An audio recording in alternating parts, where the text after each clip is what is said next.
Dominique, comment on peut aider nos tout-petits vers la propreté? Oui.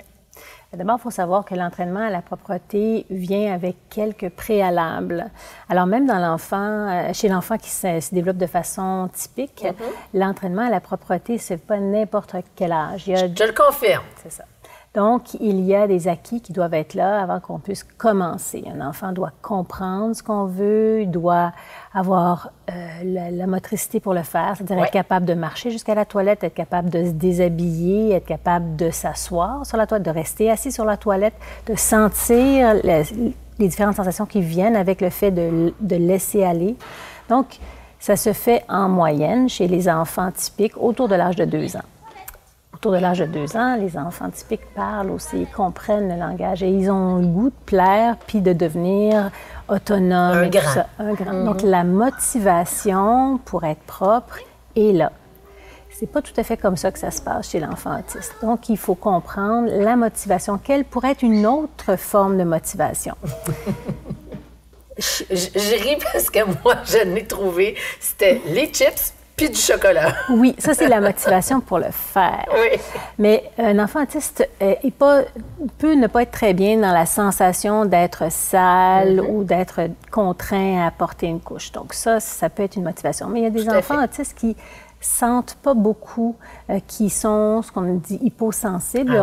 On va voir ça dans le chapitre de l'intégration sensorielle. Donc, ça peut pas être une motivation. Il faut que ça devienne une routine. Alors, il faut que ça s'inscrive comme une tâche dans la vie quotidienne de l'enfant. Il y a des moments propices à l'entraînement à la propreté. Il y a des moments où ça va fonctionner mieux que d'autres. Je propose aux parents qui viennent me voir de détacher le but de l'activité. Je m'explique. De la même façon qu'on inscrit dans la vie de l'enfant une routine autour du dodo, on peut aussi faire une même routine autour de l'entraînement à la propreté. OK. Il faut que ça soit logique dans le où, dans le quoi et dans le comment. Il faut que l'enfant comprenne ce qu'il va faire, où il va le faire, puis il faut qu'il l'associe à quelque chose de plaisant.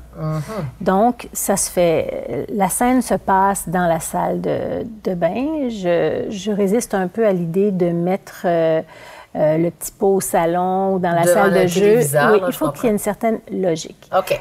On veut que l'enfant y arrive. On veut que l'enfant s'assoie sur la toilette.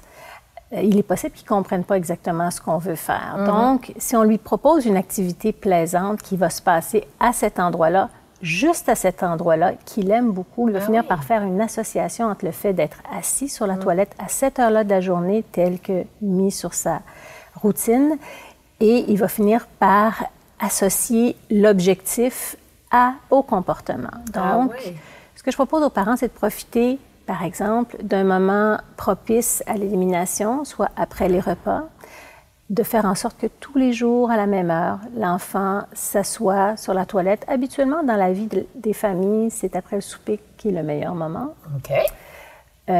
Pour essayer de s'asseoir là pendant une période de temps qui pourrait faire en sorte que l'enfant fasse une selle. Je comprends bien. Donc, on leur amène ça avec une activité plaisante. Oui. Lecture, musique, peut-être des tablettes, quelque chose qu'ils pourraient faire en même temps et on garde notre routine. Oui.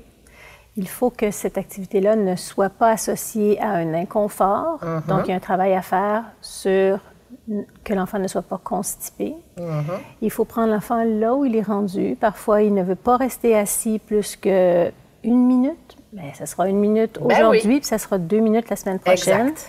On ne le félicite pas parce qu'il a fait quelque chose, mais parce qu'il est resté assis. Il doit vivre des réussites. Alors, on le prend là où la réussite peut se trouver.